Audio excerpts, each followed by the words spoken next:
তোমাদের লজ্জা লাগে না? এই খাম্পাতারের হাতে তোমরা দেশ তুলে দিতে চাচ্ছ, যে তার মার মরা দেহ নিয়ে ব্যবসা শুরু করে দিয়েছে।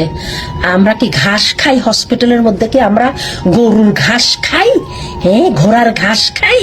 হ্যাঁ, খালেদা জিয়া তো অনেক আগে মারা গেছে, আমরা বলছি। ওটাকে প্রিজনেশন ইনজেকশন দিয়ে এভাবে মোমের মতন বসায় রাখছিল।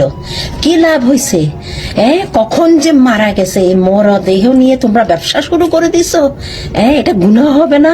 এটা গুনাহ হবে না? তোমরা গুনার কাজ করো নাই? একটা মরদেহকে ইনজেকশন দিয়ে টাটকা রাখার জন্য মোমের মতন করে রাখছো, মানুষকে ধোকা দিতেছিলা। এটা তো অনেক আগে সে মারা গেছে।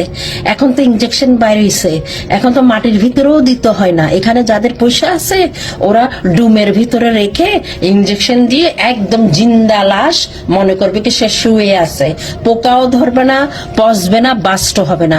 কিন্তু এখন ওরা কি করছে, খালেদা জিয়ার মৃত্যুটা ওরা বাস করতে হয়েছে, কারণ এটা আর কতদিন এভাবে ওপেনলি ইনজেকশন দিয়ে রাখা হবে? এটা বাস্ট হয়ে আতরি